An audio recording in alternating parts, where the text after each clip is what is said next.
Hey guys, Playtendo Guy here, and today I'm bringing you my review of Steep, the open world snow sports game that you'll probably remember that I played a few months ago on the beta, and I was pretty impressed with it. But does this continue in the full game? Let's find out. For those who don't know, Steep is an open world, always online extreme sports game, which is a bit of a mouthful, but think of the crew, but instead of racing cars through the USA, you're riding through the Alps on the snowboard. Steep is a bit of an interesting concept. After all, we haven't seen a snow sports game in quite a few years. The opening is moderately brief and gives you a quick gist of what the game is like and how to control it, but it's too limited and doesn't give you the full picture on all the ways the game can be controlled. Take the trick system of the snowboarding for example. You get a 30-second video on how to jump and perform a few basic tricks, and that's it. I ended up looking at guides online on how to perform all the tricks. It would have been nice if the game did a better job at telling you what to do. Anyway, onto the sports on offer here. There are 4 different sports: snowboarding, skiing, wingsuit and paragliding. First up is snowboarding, which is my favourite sport in the game. It's fast and incredibly fun, with a huge list of events ranging from races, time trials and score chasing runs. There's plenty to do here for snowboarding fans. Next up is skiing, and it plays very much like snowboarding. Heck, they both even share the same challenges and events.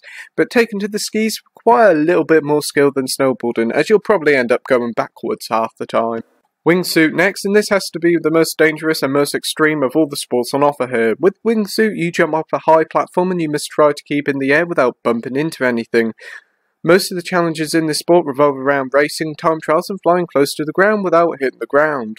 And last up is paragliding, and unfortunately it's incredibly slow and boring. The whole aim of it is to gain enough air to go faster and get higher in the air. It's just a pain to control, but thankfully there aren't many events with paragliding, so you don't have to play through them if you don't want to. Each of the 100 or so events are split into different playstyles. You have the Bone Collector, which tasks players to complete crazy and ridiculous stunts, to Freestyle, which focuses on trick events. Each of these playstyles have several different ranks, and you can get higher ranks the more and better you play that style. The game world is massive. It features several different mountains from the real world, and you're free to explore all of them however you like. As it's a Ubisoft game, there's your typical amount of clutter to see and do here. You have 100 or so drop zones and 100 or so points of interest. It's worth seeking a few drop zones out, as you do unlock some new events with the occasional drop zone. Apart from the 100 or so events, you do have 30 mountain stories, which sees you do a mix of exploring a certain area, following a fellow rider, or performing a set number of tricks.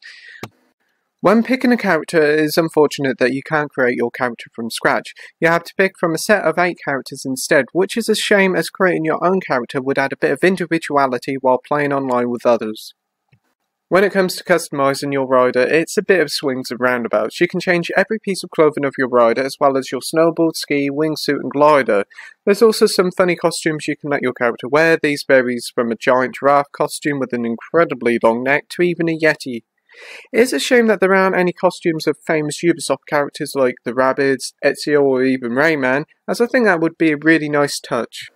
The game also has microtransactions, which are entirely optional. These microtransactions are Steep credits. You can earn credits when you complete any challenges, and you can spend these Steep credits on pieces of clothing for your rider.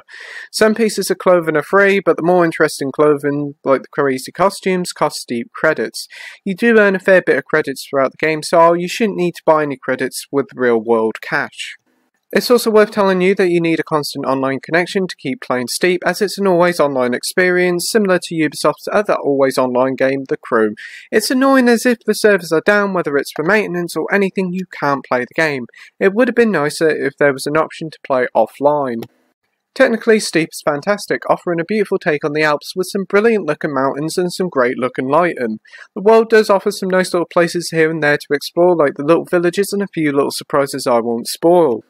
Also surprising is the PS4 Pro support. Whilst the game doesn't look that much different than on the original PS4, the frame rate though is uncapped, which means while it doesn't reach the elusive 60 FPS, it does spend most of its time in the mid-40s. It does however improve the experience, as high frame rate does suit the fast-paced nature of the game.